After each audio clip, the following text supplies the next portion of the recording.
¿Cómo le va? ¿Cómo andan? Otra edición más de Aciertos y Errores, y un Aciertos y Errores que vuelve a su lugar de origen tras 2 semanas que estuvimos haciendo el programa en otros lados debido a la ausencia de nuestro director, el señor Jorge Concilio, que ya ha vuelto vivito y coleando de una incursión cruzando el charco, como se dice habitualmente.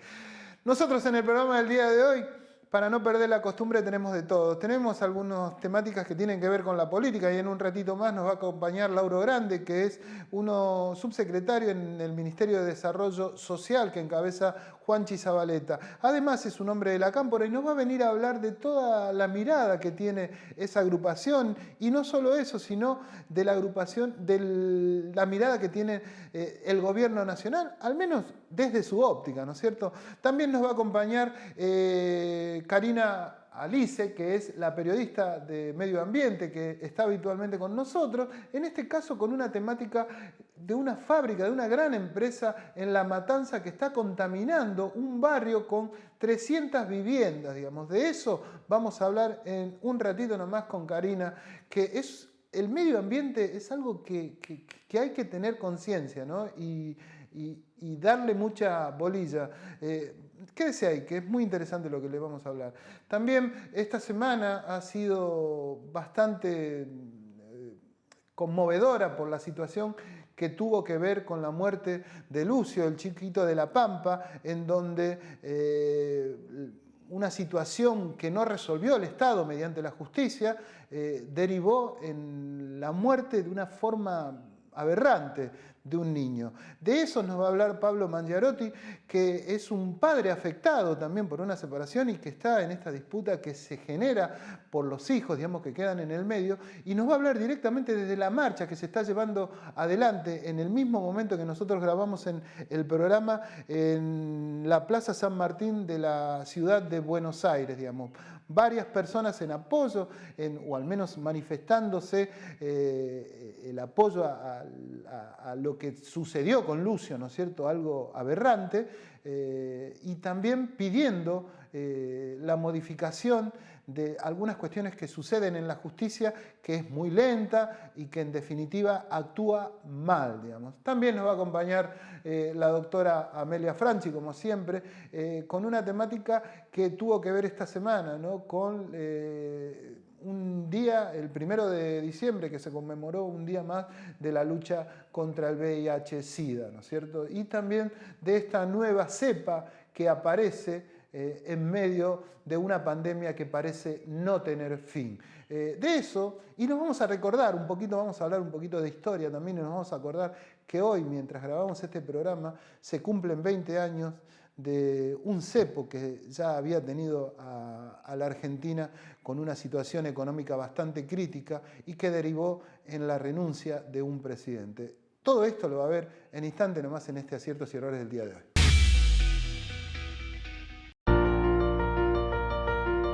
Estamos presentando Momento Azul, que es una iniciativa de la Municipalidad de 3 de Febrero que escuchó nuestras necesidades. Yo quiero que el día de mañana haya una sociedad que abrace a mi hijo con todas sus características y que podamos convivir todos. Y es importante que todos los comerciantes puedan tener un momento azul para que se conozca más lo que es el autismo. Arco Morado se sumó a la iniciativa de manera encantada para que como compañía podamos visibilizar esta temática y ojalá se sume mucha más gente para que esto sea como cada vez más visible y más importante. Y entre todos trabajando juntos a generar más integración.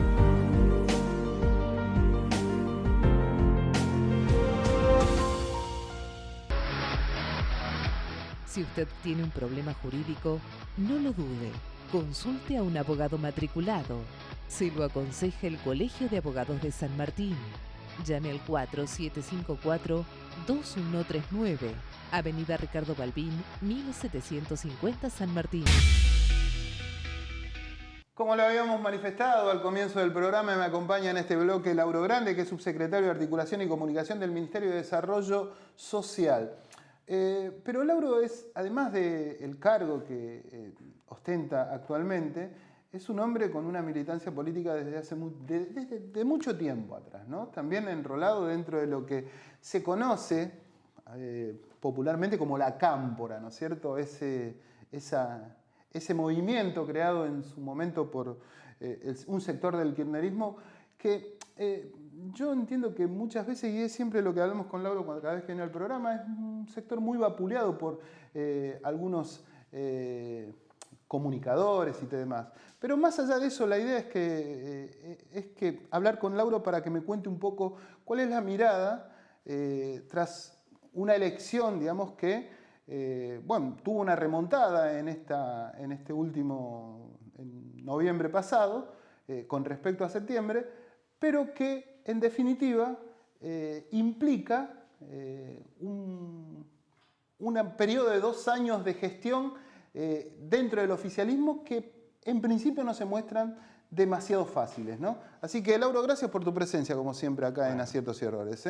Gracias por la invitación, Enrique. Contame un poco, ¿qué evaluación haces vos de este momento de la Argentina? Creo que es un momento difícil, complejo, que la sociedad en las elecciones pasadas, primero en las PASO y después en las generales, dio señales, ¿no? Hizo gestos que tienen que ver con decir que, bueno, que la pandemia ya había pasado, medio, ¿no? Como que la gente entendió que la pandemia ya había pasado, que la vacunación fue exitosa, que el cuidado en la salud pública, todo el mundo tuvo, cualquier persona de cualquier sector de la sociedad tuvo atención en la salud, pero que le estaba yendo mal económicamente, ¿no? Que no estaba llegando a fin de mes o que le costaba llegar a fin de mes, que el precio de los alimentos, de la carne, y que bueno, que quería que un gobierno peronista haga que la gente viva bien. Y vivir bien es llegar a fin de mes, poder comprar los alimentos y la carne que tenga para comer un asado, para lo que sea. Y no sucedió. Y eso no está sucediendo, o está sucediendo muy de a poco porque el despegue después de la pandemia, de marzo del 19 hasta hoy, es lento, ¿no? Porque es lento porque en el mundo es lento, porque fue una crisis inédita a nivel mundial y la Argentina no escapa de eso, ni en el mundo ni en la región. Y bueno, esa salida que está haciendo muy de a poco, a la gente no le está llegando como nos gustaría. Y bueno, y eso hace que nos hayan dado una advertencia muy fuerte, primero en las PASO, después remontando las generales, pero con muchas medidas que de a poco van haciendo que se reactive la cosa y que la guita, que el sueldo, que el dinero alcance un poquito más. Lauro, ¿no estuvo a la altura el gobierno, al menos en lo que tiene que ver con lo económico? Porque está claro que, como vos manifestás, en lo que tiene que ver con lo médico, con todo este tema de salud y con la vacunación y demás, parece que si bien Argentina tiene un porcentaje muy alto de vacunados, en donde no han tenido mucha influencia los antivacunas, pareciera que eso hoy lo soslaya, o al menos en las elecciones la gente lo soslayó y lo económico primó por sobre todo. Yo creo que la gente da cuenta de eso, ¿no? Somos uno de los principales países del mundo en términos de vacunación, de población, de porcentaje de vacunados y de atención en el sector público, privado y de las obras sociales, digo, porque fue el conjunto el que le salvó la vida a la gente o a los que tuvieron COVID. Lo que es importante es que la gente también dice, muchachos, está bien, pero un gobierno peronista también hace que haya trabajo, que llegue a fin de mes, que me puede ir unos días de vacaciones con la familia, que puede ir un día al cine o un día a la pizzería a comer afuera. La gente cuando vota al peronismo quiere eso. Entonces, cuando hicimos después una gran campaña de casa por casa, hablando con nuestros vecinos, con la sociedad, con nuestro pueblo, pudimos explicar que la crisis económica tenía que ver con la pandemia, que no era solo una crisis sanitaria o una crisis social, sino que era una crisis económica que era peor que lo que había sido la crisis del 30 en el crack de Estados Unidos, que dio vuelta al mundo. Esto es peor. Y cuando lo explicamos la gente lo entiende, pero bueno, al mismo tiempo dice, está bien, pero yo voy al supermercado acá a la vuelta y no me alcanza la plata. Y bueno, y nosotros tenemos que dar de respuesta a eso, no podemos ser espectadores de la realidad o columnistas. Gobernamos para el pueblo y el Estado debe intervenir con mucha fuerza para que se produzca trabajo, para que no especulen los grandes dueños de los que producen alimentos en la Argentina. No puede ser que la gente no pueda acceder a comer un pedazo de carne. En el país de las vacas, en el país de las vacas, la gente no, un laburante es como si fuera a comprar oro. Es una vergüenza eso. Y nosotros tenemos que ser muy fuerte, el Estado nacional, provincial, municipal, trabajando en conjunto como se hizo durante la pandemia, porque ese trabajo fue en conjunto, tenemos que resolverlo. Y me parece que en ese camino estamos, que la presencia de Feletti en el Gobierno Nacional, en la Secretaría de Comercio Interior, es muy importante, ¿no? Ahora está en estos días, ayer se hablaba... Pero le dan bolilla, como se dice, estos grandes grupos empresariales a lo que las instrumentaciones que hace el gobierno, porque pareciera que la inflación es algo que no cesa, digamos, ¿no? En el último mes se fue acomodando, hay un 80% de cumplimiento del congelamiento de precios y de la lista de precios cuidados.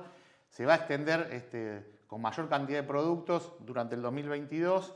Este es el anuncio de estos días. Me parece que Feletti le dio una impronta muy fuerte, primero reuniéndose y después diciéndole que el Estado iba a intervenir, que los que no cumplieran iban a tener algún castigo. Y me parece que eso es muy importante. ¿Alcanza solo con eso? No alcanza solo con eso, porque hay que generar trabajo, producción, no solo especulación.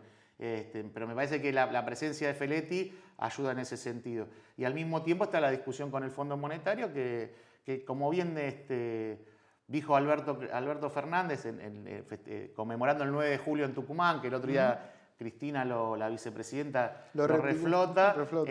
No se puede acordar con el fondo, pagarle al fondo, mientras nuestro pueblo tenga hambre. Y me parece que eso es la discusión de este momento, que todos los sectores del peronismo dicen que hay que acordar, decimos que hay que acordar en el fondo, pero que en las condiciones para que la población, que todavía es pobre, hay mucha gente en la Argentina y en la provincia de Buenos Aires y en San Martín y en todos lados, que sigue siendo pobre. Bueno, nosotros no podemos permitir que un gobierno peronista le pague al Fondo Monetario Internacional mientras nuestro pueblo sea pobre. Vos me haces acordar a una frase que manifestaba Máximo Kirchner en la campaña electoral, en donde decía que esto tiene que cerrar con la gente adentro, digamos, ¿no? Y traigo a cuenta lo de Máximo Kirchner, ni más ni menos porque vos sos un referente de esa agrupación también, digamos. Están en una disputa interna, digamos, con lo que hace para el adentro del gobierno, digamos, porque ahí es como que uno puede, o al menos lo que percibe, o al menos lo que comunican muchos medios, tiene que ver con eso que pareciera que dificulta mucho la gestión. Lo que hay son discusiones, como en todos los espacios políticos. Somos una coalición, el Frente de Todos es una gran coalición de muchos sectores del peronismo que hace 10 años atrás se empezaron con discusiones y peleas que nos llevaron a la derrota del 2015 con Mauricio Macri.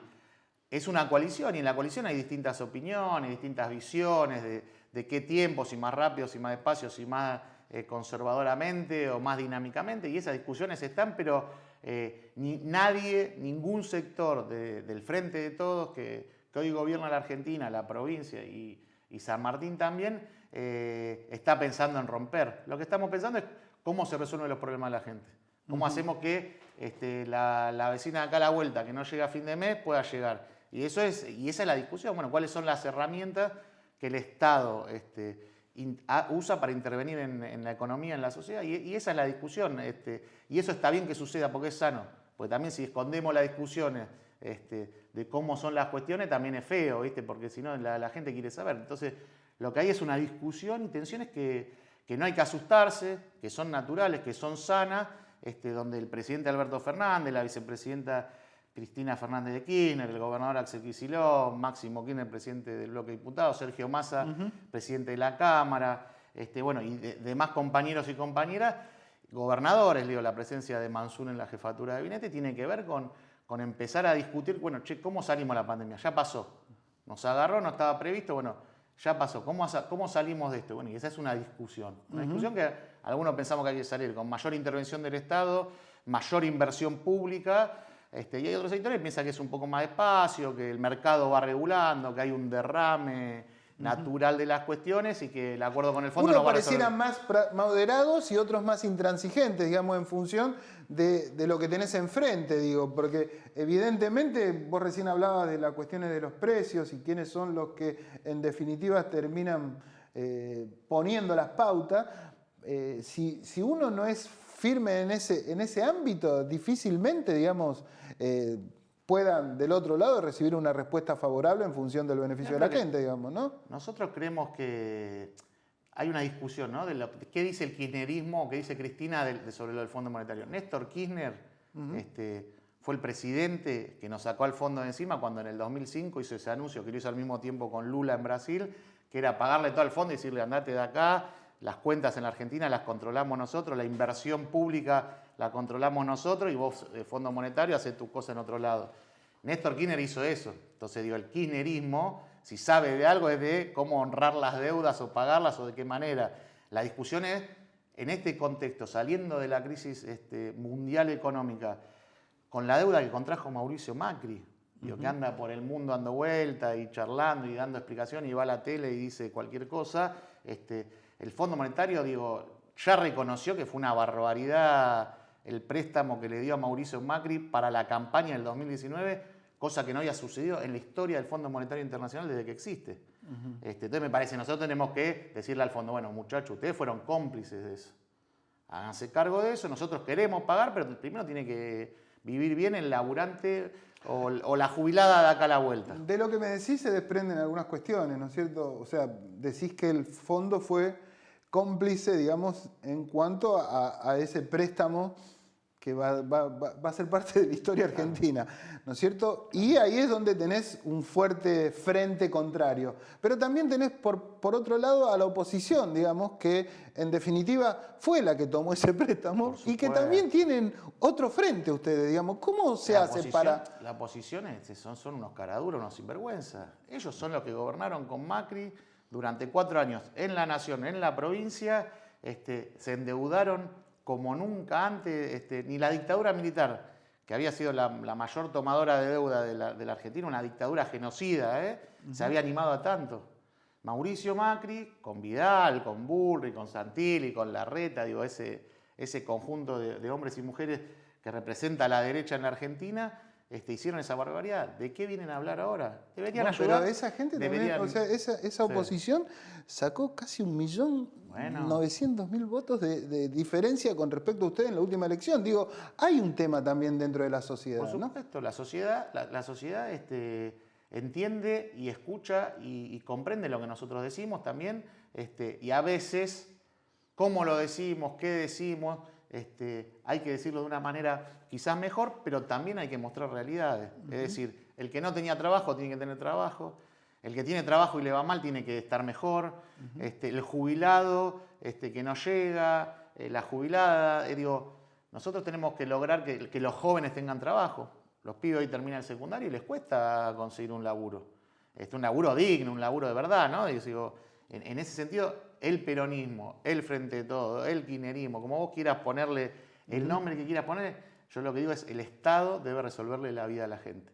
Si no le resolvemos, aparecen expresiones raras de lo que gobernó 4 años y de esa derecha que... Sí, ¿no? Que también ha tenido que ha crecido.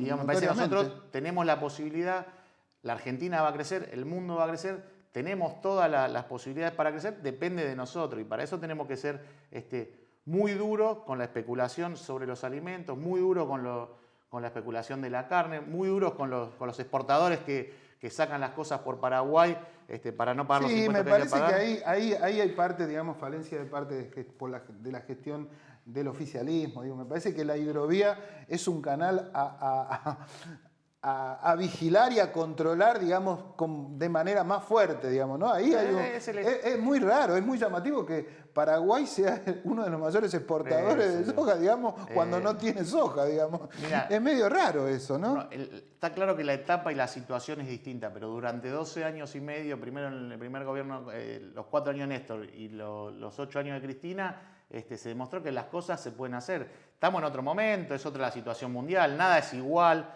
La oposición no es la misma, el peronismo no es el mismo y la sociedad no es la misma. Ahora, tenemos que demostrarle a la gente en la vida real y cotidiana que la salida de la pandemia va a ser mejor, que la gente va a vivir mejor y que nosotros vinimos a gobernar para que la gente pueda vivir bien, que tenga un buen vivir y un buen pasar. Si no logramos eso, no hay posibilidades. Lauro, te agradezco mucho. La verdad que, bueno, yo lo que me quiero quedar tranquilo y también para que vos se los manifiestes, siendo un hombre de la agrupación de la Cámpora, que vos ponga sobre la mesa y diga, no, nosotros somos parte del gobierno y queremos que al gobierno le vaya bien, digamos. Pero por supuesto, digo, el presidente de la Nación, un día nos despertamos y Cristina, que es la vicepresidenta hoy, dijo, vamos a ir con Alberto, después vino Massa, nos juntamos todos, somos parte del peronismo y hay que gobernar y nosotros somos parte de eso. Tenemos discusiones, hay tensiones, lo va a haber, pero lo que hay que fortalecer es el frente. No hay posibilidades si no es el frente todo unido, bien organizado, muy solidario con nuestro pueblo. Nuestro pueblo la pasa mal y eso es el peronismo. No lo va a resolver nadie, pero digo, nosotros como agrupación, pero como parte, y la carta el otro día de Cristina es muy clara, dice, el poder en la Argentina lo tiene el presidente, tiene la binomio, la oposición si quiere que discuta en el Congreso, y yo voy a administrar eso, y me parece que eso es... porque viste, quieren leer la carta como diciendo Cristina, Cristina le dice, el poder lo tiene usted, señor presidente, en un país presidencialista. Y me parece que eso a Alberto le da fuerza para salir adelante y nosotros tenemos que acompañar desde todos lados, trabajando duro día a día. Lauro, te agradezco mucho tu Gracias presencia a vos, acá. La verdad que, bueno, quedó bastante claro en función de lo que al menos uno quiere mostrar dentro de lo que es la cuestión política en un momento muy particular. También, Lauro, antes de irte, no se olviden de tratar de laburar por un acuerdo político más que exceda al frente de ustedes también. Me parece que eso también es importante, ¿no? Por supuesto. Porque me parece que hace a la concientización de toda la dirigencia política. Totalmente. Así que, gracias, Lauro. Gracias, Enrique. Nosotros vamos a una pausa y tras la pausa vamos a hablar de temas que también preocupan a la gente. Una situación bastante compleja para el lado de la matanza que tiene que ver con el medio ambiente. Algo que preocupa y mucho.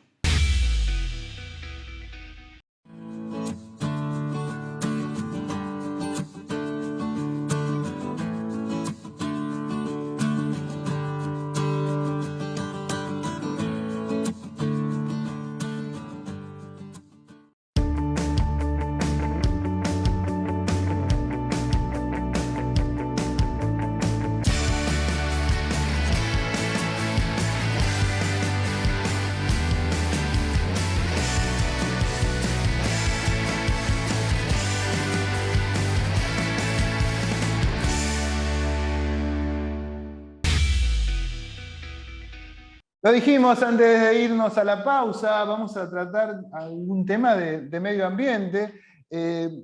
Hay una situación que se está dando en el Congreso con el cambio de diputados, ¿no es cierto? Hay muchas leyes que están quedando o cajoneadas o no se van a tratar, hubo especulaciones que se traten a posterior de la asunción de los nuevos legisladores. Lo cierto es que hay algunas leyes, entre esas que debieran tratarse, que tienen que ver con el medio ambiente, ¿no es cierto?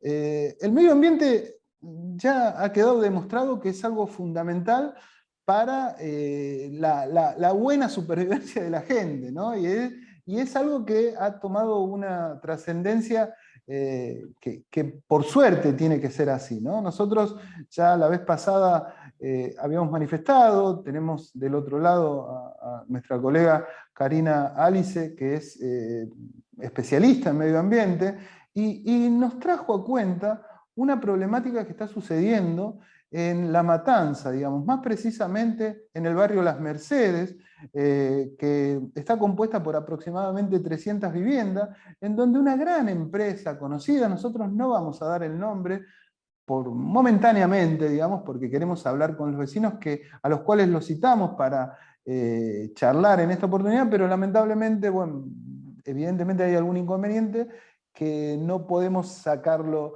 vía Zoom. Sí está Karina del otro lado. Karina, ¿cómo te va? Gracias por ser parte en el programa del día de hoy. Bueno, ¿cómo estás, Enrique? Bueno, muchas gracias por el espacio. Y es así, como decís vos, bueno, haciendo referencia a lo que hablaba sobre las leyes ambientales en el Congreso, peligra la ley de humedales, una ley que la verdad que es el tercer intento, ¿no? Y es lamentable. Hace unos días atrás, la multisectorial en Rosario hicieron una jornada para visibilizar y volver a pedir que se sesione la ley. Es fundamental. La ley de humedales tiene que ver con nuestra salud y porque necesitamos vivir en equilibrio. Los humedales son esponjas en las grandes ciudades que evitan las inundaciones. Claro. Y lamentablemente hay intereses encontrados y ha sido mucho la lucha por la ley de humedales, se avanzó mucho porque había muchos proyectos dando vueltas, se pudo unificar, pero lamentablemente estamos al borde de decir que va a volver a quedar sin ser ley. Claro, acá lo que uno tendría que analizar en definitiva es qué es lo que prima, ¿no es cierto? Si prima el bienestar de la gente o prima el negocio. Por lo visto, si esta ley no sale, evidentemente lo que estaría primando sería el negocio. Uno, porque es mal pensado nomás. Lo cierto, para graficarlo, esto tomó estado público hace un par de meses atrás con la aparición de muchos carpinchos en Nordelta, digamos, en donde dijeron invasión de carpinchos, pero en realidad los carpinchos les invadieron la zona, si vamos a graficarlo más crudamente, ¿no es cierto? Para dar un ejemplo, ¿no es cierto? Cuando vos planteabas de qué se trataba esta ley. Todo un tema. Realmente. Todos los temas ambientales son temas. Yo siempre digo que cuando hay que hablar de noticias ambientales, mayormente son malas noticias, como lo que, por ejemplo, de lo que vamos a hablar ahora, ¿no? De la contaminación en un barrio. Contame un poco. También hay buenas noticias, también podemos contar buenas noticias. Pero bueno, hoy nos vamos a centrar en esta contaminación de tierra, de agua, de aire que sucede en este barrio, en el barrio Mercedes de Virrey del Pino. Y estos vecinos se autoconvocaron a partir de empezar a darse cuenta que cada vez se enfermaban más, que empezaba a haber muchos problemas respiratorios, problemas en la piel, y empezaron a preocuparse y empezaron a notar que algo sucedía en el barrio. Y empezaron con reuniones y finalmente ellos lograron generar un lugar y un espacio de vecinos autoconvocados. La verdad que es preocupante. Claro, para ponernos y que la gente entienda, estamos hablando de una gran empresa argentina, digamos, dedicada a producir materiales para la construcción. Lo cierto es que esa empresa se instaló, calculo con una parte de ella, hace 20 años en el lugar, ¿no es cierto? Y está incumpliendo normativas provinciales, digamos, en ese lugar, ¿no? Fue habilitada a pesar de no tener la categoría necesaria, según lo que vos manifestás en la nota, la producción que realiza no puede estar en un casco urbano debido a la contaminación ambiental que genera en ese lugar, ¿no? ¿Y qué dice el municipio? Porque en este caso es de La Matanza de donde estamos hablando. Sí, pero bueno, en realidad ahí entran el Organismo de Desarrollo Sostenible de la provincia. Son ellos los que dan el certificado para poder decir, bueno, esta fábrica puede estar instalada dentro de un casco urbano o debe estar en un polo industrial. Se hizo un relevamiento y lo que ellos dicen es que en este momento la fábrica está en una etapa de reubicación. A partir de 2014 esto es lo que ellos dicen. Que están viendo de trasladar las fábricas. Desde el 2014 están viendo de irse, digamos. Exacto, no, de trasladarla. Lo que sí hay que destacar es que la fábrica, al ser de categoría 3, tampoco puede funcionar en un polo industrial. Debe estar en una zona rural, porque los desechos que genera son altamente contaminantes. Qué bárbaro. No, acá yo leía que los análisis de sangre de la población dieron como resultado que la totalidad de los vecinos tiene plomo en la sangre, mientras que el 80% de las personas tienen problemas respiratorios, dermatológicos y oftalmológicos, digamos. O sea que está comprobado que perjudica a todos los vecinos esta empresa, ¿no? Exacto, sí, bueno, eso tiene que ver por las chimeneas que tiene la fábrica, que entendemos que una fábrica tiene que operar las 24 horas del día, los 365 días del año, porque están trabajando. Bueno, tiene unas chimeneas de las cuales despide silice, que es como un vidrio molido. Entonces esto lo que genera es problemas respiratorios, problemas en la vista. Lo que ellos llegaron hasta el momento a poder solucionar, digamos, es darle a 2 vecinos la reubicación, ¿sí? La fábrica lo que ha hecho es pagarle un alquiler para que ellos se puedan mudar de ese barrio. Pero esto fue a través de un recurso de una cautelar. Digamos que esto no fue por decir la empresa, la fábrica dijo, bueno, me hago cargo de lo que estoy haciendo y los voy a ayudar. No, los vecinos tuvieron que ir hasta a la justicia para poder resolver el caso de estos 2 vecinos. Estamos hablando que hay 300 viviendas. Claro, 300 viviendas, digamos. Yo sé que vos hablaste con una vecina de nombre Susana. Nosotros vamos a ir con la cámara puntualmente al lugar para graficar esto, digamos, no dejarlo como una charla entre vos y yo, digamos, ¿no? La idea es que la gente vea y que escuche los testimonios de los damnificados, en este caso, y ahí sí vamos a hablar con nombres puntuales de los... Sí, estuve en diálogo con Susana Aranda. Ella es una de las referentas del barrio, lamentablemente hoy no pudo estar, y ellos hace 12 años que están pidiendo y exigiendo poder vivir de una manera sana, y con un derecho que es adquirido por todos los argentinos. El domingo ellos van a hacer van a desarrollar una jornada para visibilizar nuevamente la situación por la cual están pasando. Va a ser el 5 de diciembre a las 16 horas en la Plaza San Justo. Bueno, así que calculo que esto va... Nosotros, insisto, no nos vamos a dejar ahí, vamos a seguir tratando el tema. Yo lo que te voy a pedir desde acá es que trates de coordinar la nota, como se dice, producir la nota para que vayamos nosotros, o irás vos o iremos nosotros, es lo mismo, pero queremos ponerlo sobre la mesa a una temática que es más que problemática, ¿no? Es demasiado problema le genera esas 300 viviendas. Los vecinos han realizado ya la denuncia en el Juzgado Federal número 1 de Morón. Sin embargo, la justicia, sí, las autoridades nacionales y provinciales y municipales no les garantizan la reubicación de la fábrica, bueno, poniendo en riesgo, como decís vos, la salud de los vecinos y de todo el barrio, ¿no? Exactamente, sí. Bueno, Karina, quedemos así, quedemos en contacto y vamos a seguir con este tema. ¿Dale? Bueno, muchas gracias, Enrique. No, por favor, gracias a vos. Era Karina. Nos estamos viendo. Alice, como ella me dice que se llama, entonces porque yo a veces le pongo mal, siempre tengo un problema con los acentos, así que... te quería hacer un comentario, bueno, sé que ustedes son de zona oeste, y hace unos días me llegó información sobre una problemática bastante particular, también allí muy cerca de este barrio, sobre las inundaciones y la compra comunitaria de un bote que han hecho mujeres de esa zona. Te dejo abierto el tema también. Qué bárbaro, ¿no? Se compraron un bote por el tema de las inundaciones. Evidentemente ahí sí hay una falla del municipio, digamos, en función de que debiera ser Defensa Civil la que se encargue de al menos llevar un bote. No sé cómo se... Pero bueno, dale, otro tema más que tiene que ver con el medio ambiente. Gracias, Karina. Muchas gracias.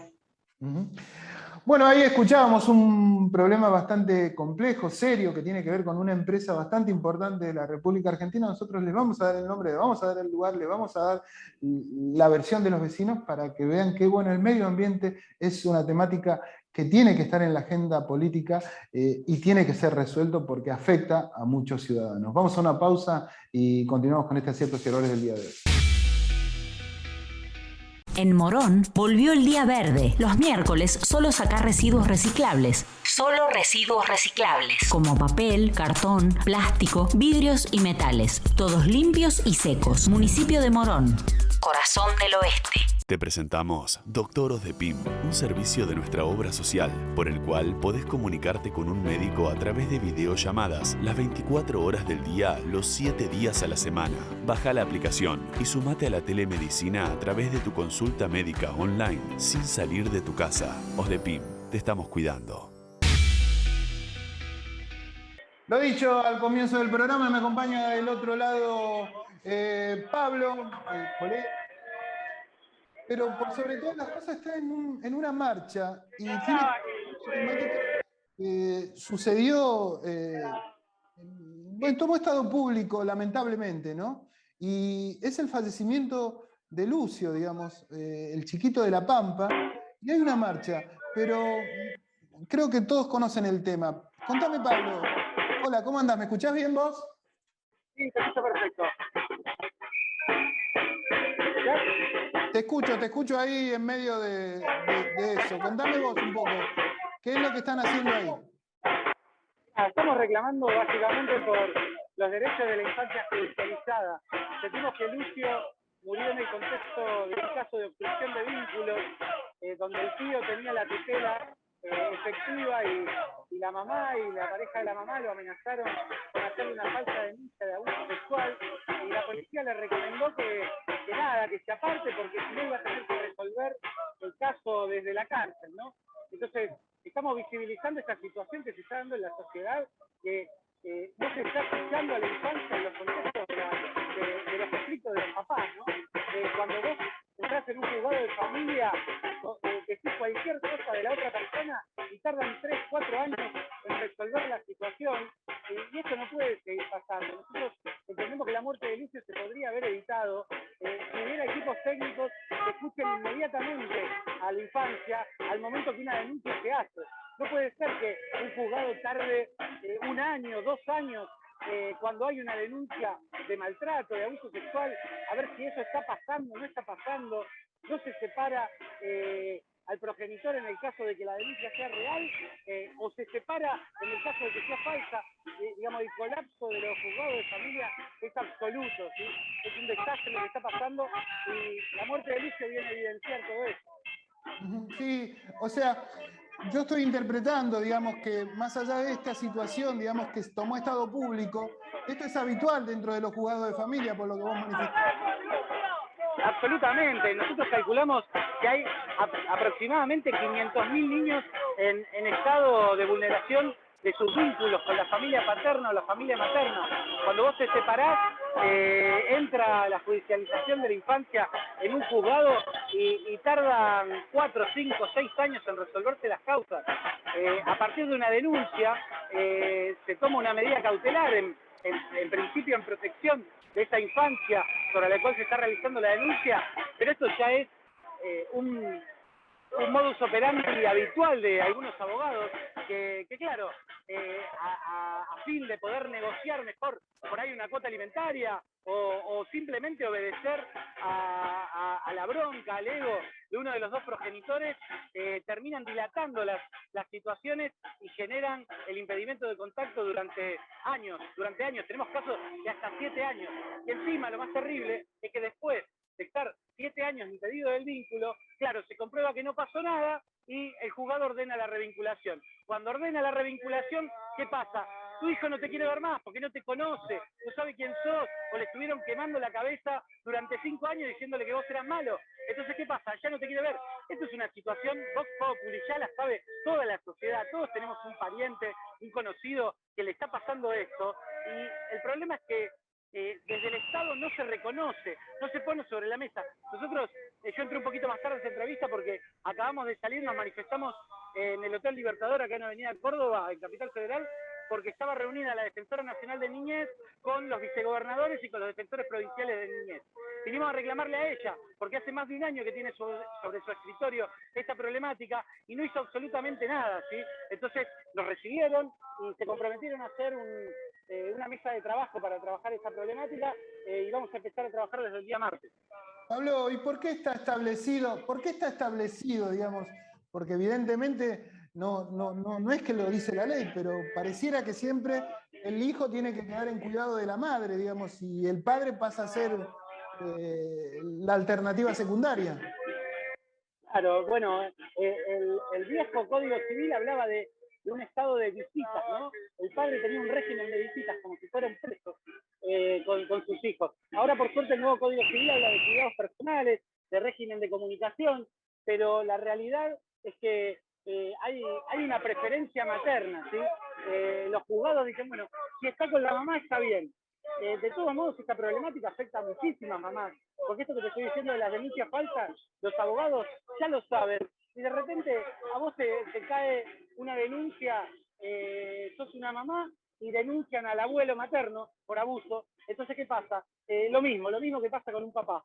Entonces, tenemos 3 de cada 10 progenitores obstruidos en nuestra agrupación, son mamás, ¿sí? Pero tenemos abuelos, tenemos abuelas, tenemos tíos, primos, hermanos. Las familias quedan divididas por la judicialización de la infancia.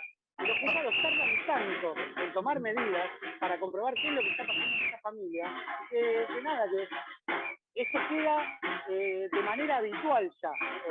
Entonces, lo que nosotros queremos es que se plantee esto como una problemática y que se empiece a escuchar a los chicos para evitar todo tipo de maltrato, ¿sí? Que si hay un abuso o una vulneración de su derecho, un maltrato físico, que haya un castigo rápido, que se sepa lo que está pasando y que se castigue rápido al culpable.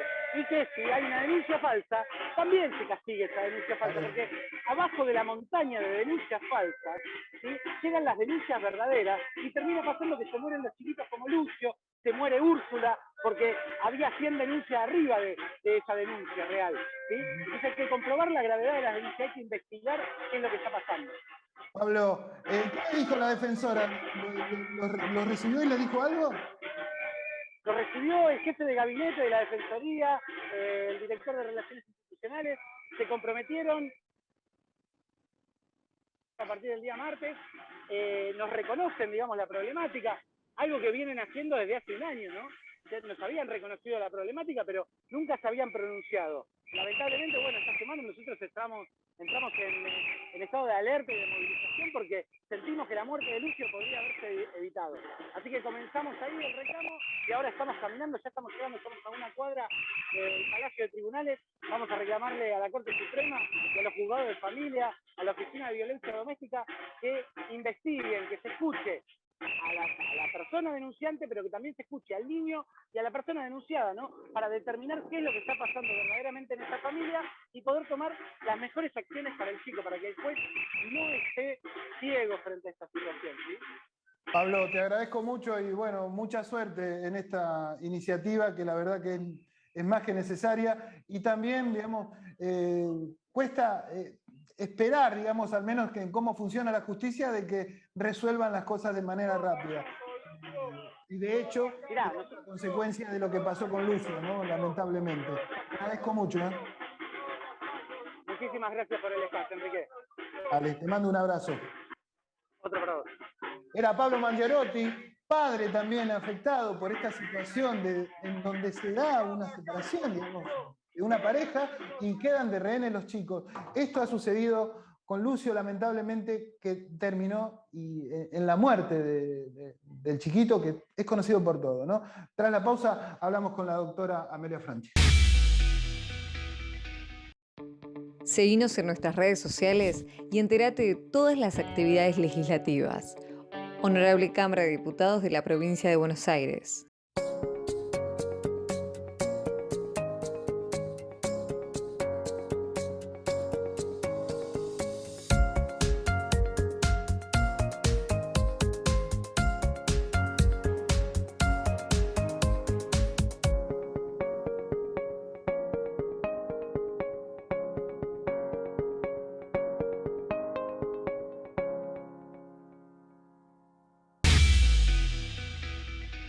Último bloque de este Aciertos y Errores, que ha vuelto a su lugar de origen tras 2 o 3 programas que no sucedía debido a que, ya se lo habíamos dicho oportunamente, nuestro director se había ido. Pero todo el que se va sin que lo echen, vuelven sin que lo llamen. Volvió, ¿no? por suerte. Volvió el hombre, así que estamos nuevamente en nuestro lugar. Y me acompaña también, como siempre, y lo hace de manera habitual, la doctora Amelia Franchi, que también en estos programas así de emergencia tuvo su presencia vía Zoom.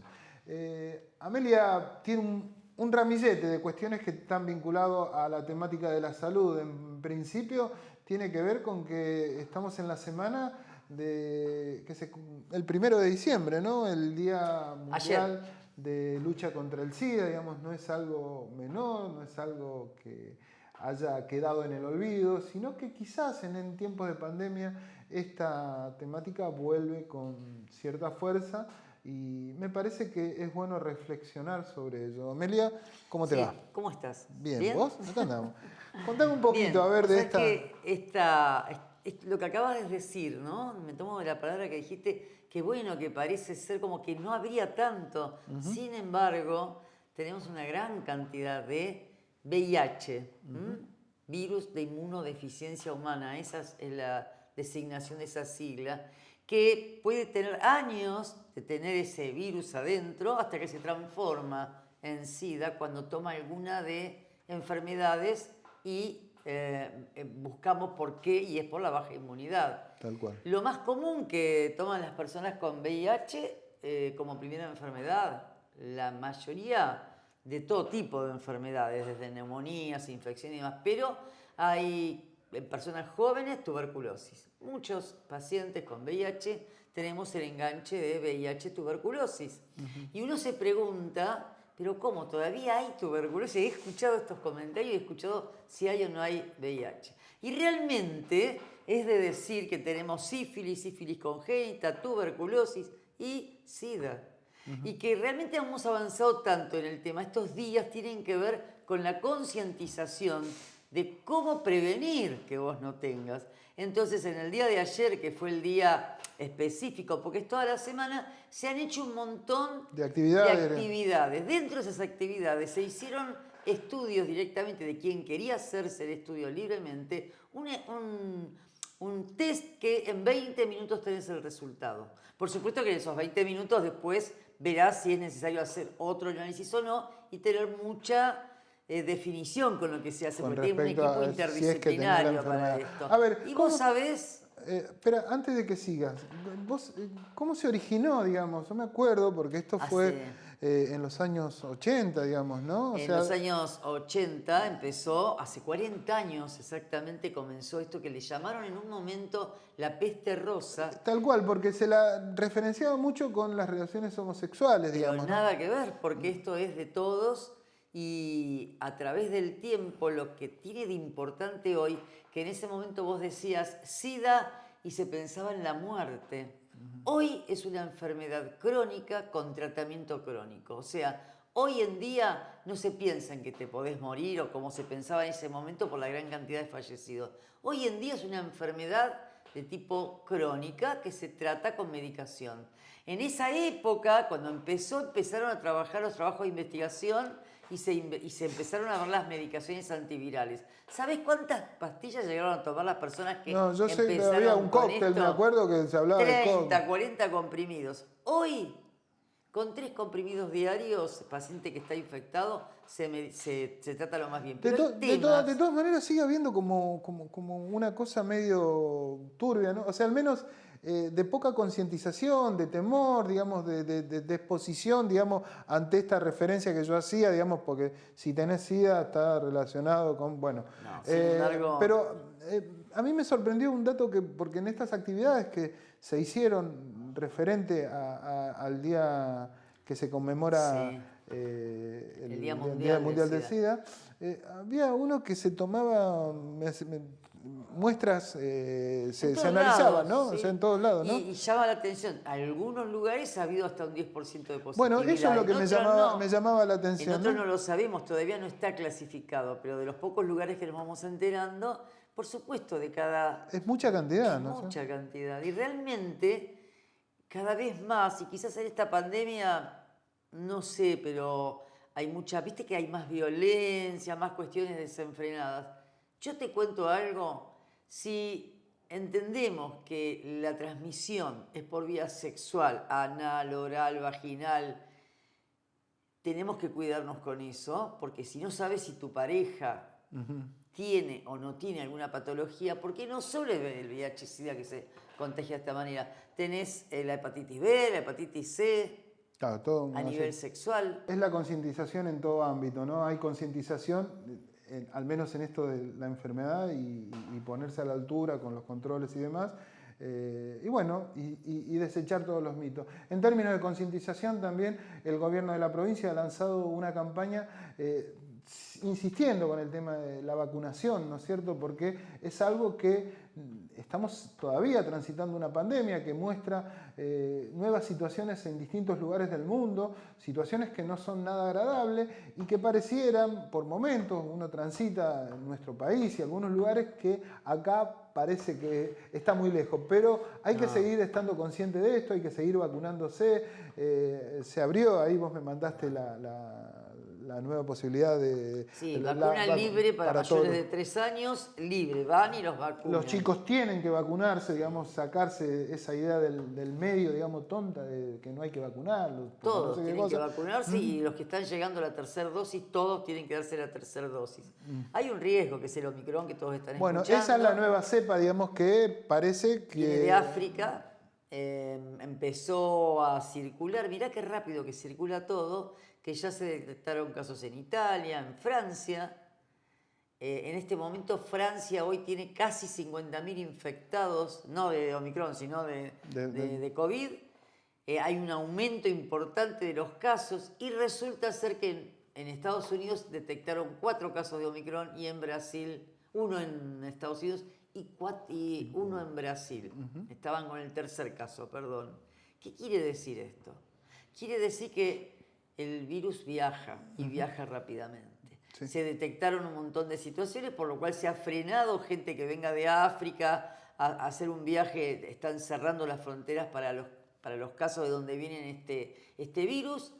Pero a ver, si está llegando, va a llegar a todos lados. Y la duda es, y se está viendo, si las vacunas actúan con este virus. Y efectivamente parece ser que tenemos una buena posibilidad. Por lo tanto, es importantísimo vacunarse. Igualmente se está hablando del pase sanitario. El pase sanitario que ya se implementa en Tucumán, por ejemplo. En Tucumán se está implementando. ¿Y qué significa? Que no podés entrar si no estás vacunado ni al deporte, ni al fútbol, ni a eventos, ni a la iglesia. Mirá qué importante. O sea que para ir a la iglesia también tienen que tener la vacuna. Así que a vacunarse. No tenemos otra opción. Y a cuidarnos. Seguir con el barbijo, con la limpieza de mano, con lo que ingresa a la casa y esperar a que no nos llegue ningún Omicron. Ojalá. Y la implementación de este pase sanitario que manifiesta la doctora es por sobre todas las cosas fundamental, ¿no es cierto? Pero también, más importante aún, es que se lleve a cabo el control fehacientemente, digamos, no, porque una cosa es un anuncio, pero otra cosa, si no hay en paralelo una idea de controlar seriamente, no sirve de mucho. Así que eso es más que nada una opinión en función de las autoridades. Y la vacuna que nos toque.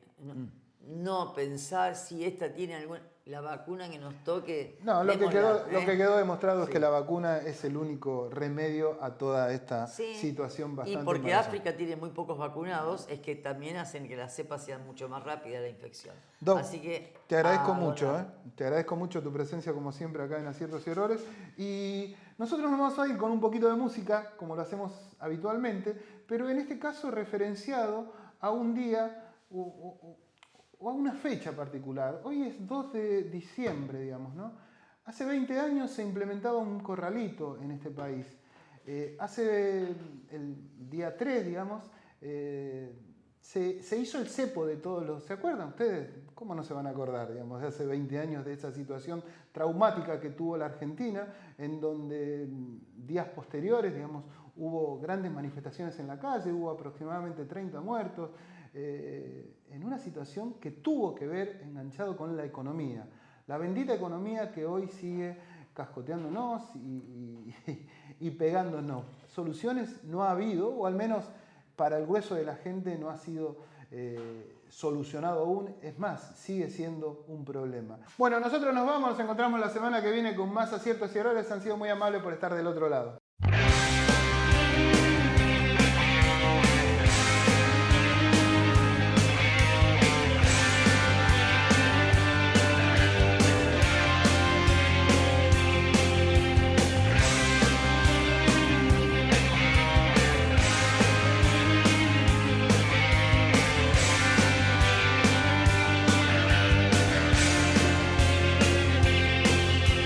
Dientes de cordero